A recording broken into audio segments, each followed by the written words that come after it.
बैठाइए इनको, इन्हें बैठाइए, ये बोल नहीं सकते। बैठ जाओ, बैठो। आपस में बात नहीं प्लीज। फिल्मों में गुंडे हुआ करते थे, जिस औरत पर हाथ रख दी वो औरत उनकी हो गई। इसी प्रकार से इन वक्फ बोर्डों ने भू माफियाओं की तरह काम किया। जिस जमीन पर हाथ रख दिया इन्होंने वो जमीन उनकी हो गई। खाली मुझे कहते थे कुरान पढ़ते हैं मौलाना है, कुरान पढ़ते हैं मौलाना है। अरे कुरान मैं पढ़ता हूँ, तुम तो मुसलमान हो, बचपन से पढ़ते हो ना। मैं पढ़ूं और बताऊं कुरान में क्या लिखा है। मार हो जाएगी मार। भारत अपने ही घर में हार गया है। Doctor Radha Mohan Das Agarwal, no more, no please. उन्हें बैठा दें, नहीं जा रहा, उन्हें बैठाएं। आप बोले, आप बोले। माननीय उपसभापति महोदय, बहुत ध्यान से मैं नासिर साहब को सुन रहा था। वो किसी शायर ने कहा है, तू इधर उधर की न बात कर, तू बता कि कारवां कहाँ लुटा।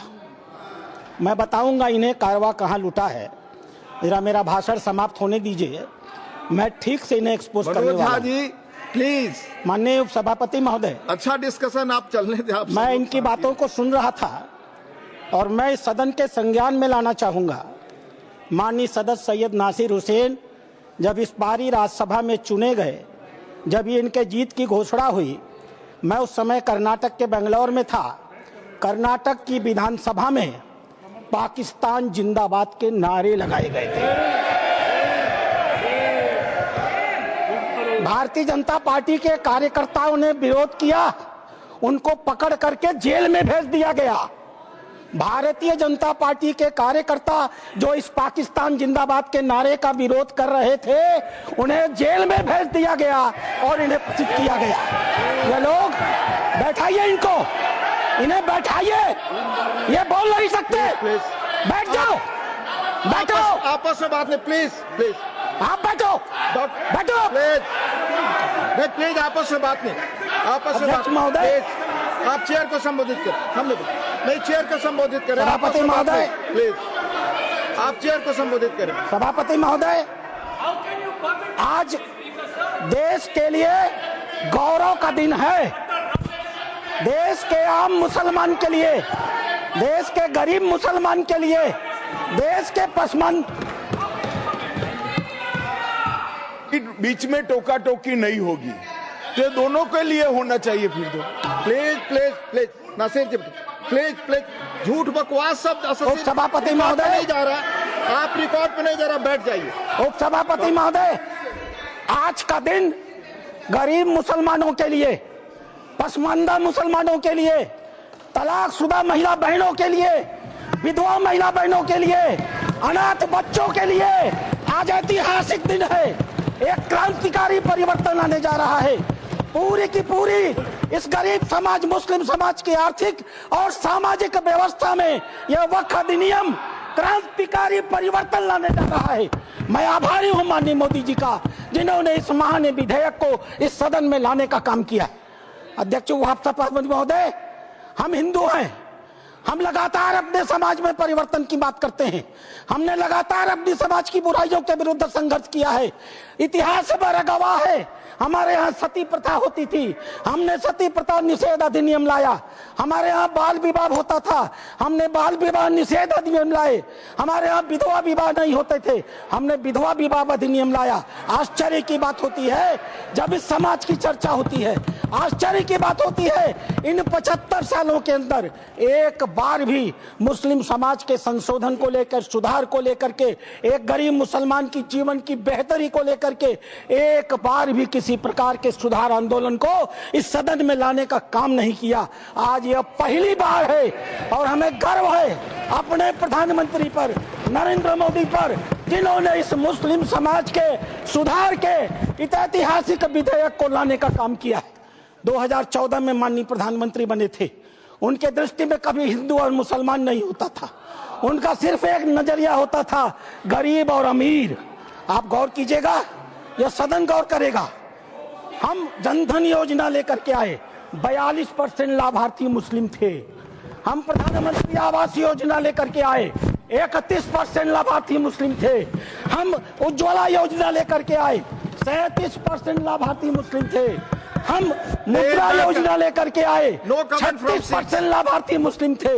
हम स्किल इंडिया लेकर के आए, 22.7% लाभार्थी मुस्लिम थे। हमने प्रधानमंत्री एम्प्लॉयमेंट गारंटी प्रोग्राम चलाया, अध्यक्ष महोदय 70% अधिक मुसलमानों ने उस योजना का इस देश में लाभ लिया। मेरे पार्टी की बैठक है, मुझे बताना नहीं चाहिए, लेकिन मैं कहूंगा, माननीय प्रधानमंत्री इसी बाल योगी सभागार में हम सारे सांसदों की बैठक ले रहे थे। उन्होंने क्या कहा हमसे? उन्होंने कहा, लोग कहते हैं कि मुसलमान भाजपा को वोट नहीं देते। आपको याद होगा मित्रों, उन्होंने कहा नहीं, ये गलत है, देते हैं। और अगर मान लिया जाए कि नहीं देते हैं तो इसका मतलब क्या है? क्या वो देश के नागरिक नहीं है? क्या उनके काम नहीं होने चाहिए? क्या उनका विकास का काम नहीं होना चाहिए? हम सारे सांसदों को उन्होंने मीटिंग में कहा, अपने काम को करते समय कभी हिंदू और मुसलमान न करना, विकास की धारा सारे समाज पर समान रूप से पहुंचाने की बात कही। उन्होंने दूसरी बात कही, मैं पूरे देश को 2047 में विकसित भारत का सपना दिखाता हूं। क्या 20% मुसलमान अगर देश का पिछड़ा रह जाएगा तो क्या भारत का विकास का सपना पूरा होगा? नहीं। हमें भारत के विकास का मतलब है 20% मुसलमान के विकास की भी योजना बनानी है। यह कल्पना माननीय प्रधानमंत्री ले सकते हैं। आजादी के 75 सालों के अंदर इस कल्पना को लेकर इस देश में कोई नहीं आया था। और तीसरी बात उन्होंने कही, सरकार के, और सबसे महत्वपूर्ण बात है, सरकार के स्तर पर सरकार जो कुछ भी कर सकती है मुसलमानों के जीवन की बेहतरी के लिए हम करने का प्रयास करेंगे। लेकिन मुस्लिम सामाजिक संस्थाओं की भी रोल होनी चाहिए। ये मुस्लिम पर्सनल लॉ बोर्ड की भी भूमिका होनी चाहिए। यह जमायत उलेमा की भी भूमिका होनी चाहिए। यह वक्फ कमेटियों की संपत्तियां जो पड़ी हुई हैं उनकी भी मुसलमानों की जिंदगी को बेहतर करने में भूमिका होनी चाहिए। यह बात आज की नहीं थी, ये लोकसभा चुनाव के 6 महीने पहले की बात है अध्यक्ष महोदय।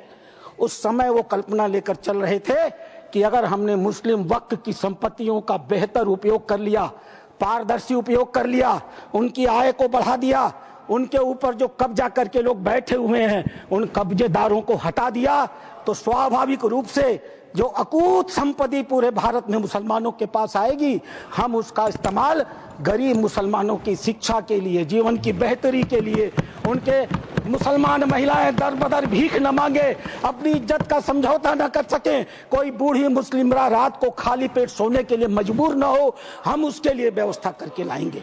और वस्तुतः अध्यक्ष महोदय, वक्फ अधिनियम की जो ही माननीय गृह मंत्री ने घोषणा किया, पूरे देश में तूफान आ गया। आश्चर्य होता है, वक्फ की घोषणा भी नहीं हुई, कानून सामने भी नहीं आए, विरोध शुरू हो गया। तुम्हारी मस्जिदें कब्जा कर ली जाएंगी, तुम्हारे दरगाह कब्जा कर लिए जाएंगे, तुम्हारे कब्रिस्तान कब्जा कर लिए जाएंगे, तुम्हारे मदरसे कब्जा कर लिए जाएंगे। मैं एक पत्रक लेकर के अध्यक्ष महोदय आया हूं। केरल और कर्नाटक की एक आतंकवादी संस्था है PFI, माननीय गृह मंत्री को आभार प्रकट करता हूं, उन्होंने बैन किया है। PFI की एक दूसरी संस्था है SDPI। आज SDPI, मेरे पास पर्चे हैं, मैं गृह मंत्री को सौंपूंगा और आपको भी दूंगा। आज SDPI पूरे देश में, मेरे पास राजस्थान के पर्चे आए हैं जहां SDPI सबसे कमजोर है, पूरे देश में पर्चे बांटे जा रहे हैं और बताया जा रहा है कि ये वक्फ कानून अगर आ गया तो मस्जिदों पर भाजपा सरकार कब्जा कर लेगी। आखिर क्यों? लेकिन ये लोग भूल गए, नरेंद्र मोदी किसी और मिट्टी के बने हुए हैं। आपके विरोध से वो डरने वाले नहीं थे। आप चाहे जितना भी विरोध करते, वो मजबूती के साथ एक आम गरीब मुसलमान, एक दलित, एक पिछड़ी महिला, एक अनाथ महिला, एक तलाकशुदा महिला, अनाथ बच्चों के साथ खड़े होने वाले थे और इसीलिए वो मजबूती से विधेयक लेकर के आए। अध्यक्ष महोदय, ये चर्चा कर रहे थे वक्फ बाई यूजर की। क्या होता है वक्फ बाई यूजर? हजरत मोहम्मद साहब ने क्या कहा था? आपके पास अपनी कोई संपत्ति हो तो दूसरों को भले के लिए दान करो। हदीसों ने क्या लिखा था? यदि किसी व्यक्ति के पास अपनी संपत्ति है, उस संपत्ति का एक हिस्सा वो दान कर सकता है, उसके लिए मुतवल्ली बना सकता है, उसके आय के साधन कैसे होंगे लिख सकता है, आय से होने वाली आय किस वर्ग के उपयोग में आएगी उसके भी निर्देश दे सकता है। What is this Waqf by user? किसने आपको संपत्ति दी? किसने आपको संपत्ति दान की? किसके मन में मनसा थी कि अल्लाह को दे दिया जाए? एक भी आदमी ने वक्फ बाई यूजर की संपत्ति वक्फ के अधिनियम के तहत नहीं दी। जैसे फिल्मों में गुंडे हुआ करते थे, जिस औरत पर हाथ रख दी वो औरत उनकी हो गई। इसी प्रकार से इन वक्फ बोर्डों ने भू माफियाओं की तरह काम किया। जिस जमीन पर हाथ रख दिया इन्होंने वो जमीन उनकी हो गई। आज इस मानसिकता से ये काम करते हैं। जमीनों पर मैं कानून लेकर के आया हूं। अध्यक्ष महोदय, इसी सदन में माननीय सदस्य झूठ बोल रहे थे, असत्य बोल रहे थे। 1995 का यह एक्ट है, धारा 40, द बोर्ड में इटसेल्फ कलेक्ट इंफॉर्मेशन। बोर्ड स्वतः इस बात की सूचना इकट्ठी कर सकता है यदि उसे इसका कोई कारण महसूस होता है कि यह वक्फ की प्रॉपर्टी है। आगे क्या करेगा? And if any question arises whether a particular property is a Waqf property or not, whether a Waqf is a Sunni or सक board, after making such inquiry as it deem fit decides the question. संपत्ति पर हाथ रख दो, किसी भी संपत्ति को वक्फ बोर्ड की संपत्ति कह दो और वक्फ बोर्ड खुद ही तय कर लेगा कि वो संपत्ति वक्फ की है कि नहीं है। और जिस बेचारे की संपत्ति ले ली जाएगी उसको पता ही नहीं चलेगा। और अगला वाक्य क्या है? The decision of the board on the question under section 1 shall unless revoked by tribunal shall be final. Tribunal ने अगर उस निर्णय को बदला नहीं तो वह डिसीजन फाइनल होगा। और उसी एक्ट का दूसरा हिस्सा है अध्यक्ष महोदय, no appeal shall lie against any decision और ऑर्डर वेदर इंटरिम और otherwise given or made by tribunal. Tribunal के द्वारा कोई भी आदेश जो दिया गया होगा उसके खिलाफ किसी प्रकार की अपील नहीं होगी। एक अपार्टमेंट में कोई परिवार चला जाए, किराए पर मकान ले ले, और ऐसी घटना हुई है अपार्टमेंट में, किराए पर मकान ले ले, अपने 4 मित्रों को बुला ले और नमाज पढ़ ले। 5वें दिन वो कह देगा हमने इस स्थान पर नमाज पढ़ी है, यह वक्फ बाय यूजर है, अब इसे वक्फ घोषित कर दो। और घोषित हो गई। अध्यक्ष महोदय, आपके पास एक बड़ी जमीन है, खाली पड़ी है, बगल में कुछ मुस्लिम परिवार रहते हैं, उन्हें नमाज पढ़ने के लिए कहीं जाना होता है, वो उस जमीन पर नमाज पढ़ ले। आप हिंदू हैं, आप मना नहीं करते। 5 दिन 7 दिन नमाज पढ़ने के बाद वो लिख के दे देंगे कि हम लोग इस जमीन पर नमाज पढ़ते थे, अब यह वक्फ बाय यूजर हो गई, अब इस जमीन पर किसी का कोई अधिकार नहीं रहेगा। माननीय संसदीय कार्य मंत्री उल्लेख कर रहे थे उस घटना का, तमिलनाडु की घटना का उल्लेख कर रहे थे। क्या हुआ तमिलनाडु में? एक रामचंद्रन नाम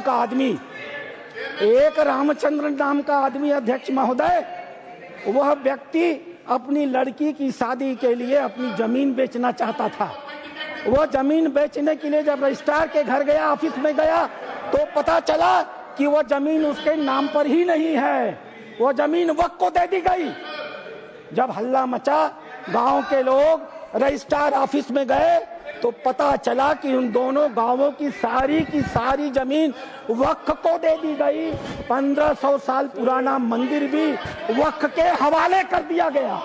यह होता है इन लोगों का वक्फ बाय यूजर अध्यक्ष महोदय। और आश्चर्य होता है, इन्हें बैठाया जाए अध्यक्ष महोदय, आश्चर्य होता है। मैं भी जेपीसी का मेंबर हूँ, ये भी जेपीसी के मेंबर हैं, ये गवाह है इस बात के। मैं लगातार जेपीसी में जितने भी विटनेस आते रहे, इनके बड़े बड़े धार्मिक मतावलंबी, मैं उनसे कुरान को कोट करके कहता रहा। मैं कुरान पढ़ता हूँ, कोई बुराई नहीं है किसी धर्म को पढ़ने में। मैंने कुरान को कोट करके कहा कि मौलवी साहब ये तो बताओ कि इस कुरान में या किस हदीस में यह लिखा है कि अगर हमने कोई संपत्ति दान नहीं की तो तुम उसको वक्फ बाय यूजर मालिकाना मान लोगे। किसी के पास एक भी मेरे सवाल का जवाब नहीं था। इन लोगों ने क्या किया मालूम है? वो जो ओवैसी साहब वहां बैठते हैं ना, उन्होंने मेरा नाम रख दिया मौलाना डॉक्टर राधा मोहन अग्रवाल। अब इससे बड़ी मेरी जीत क्या हो सकती है? मैंने इनसे पूछा, इस बात पर बहस होती है कि डीड लिखित गया या नहीं। मैंने इनसे कहा, जब हजरत मोहम्मद साहब ने अपने आयतों में लिखा है, 3 आयतें हैं, 4 आप चाहिएगा तो मैं पेश करूंगा। 4 आयतें हैं जहां हजरत मोहम्मद साहब कहते हैं एक भी पैसा अगर किसी को दो तो उसको लिखो, उसका उदाहरण दो, उसका विटनेस बनाओ, ताकि ताकीद रहे कि कल तुम्हारे देने को कोई चुनौती न दे पाए। एक भी पैसा दो तो लिखित दो। और तुम कहते हो कि तुम्हारे पास ये सारी संपत्तियां हैं जिसका कोई लिखित रिकॉर्ड नहीं है, फिर भी वक्फ है।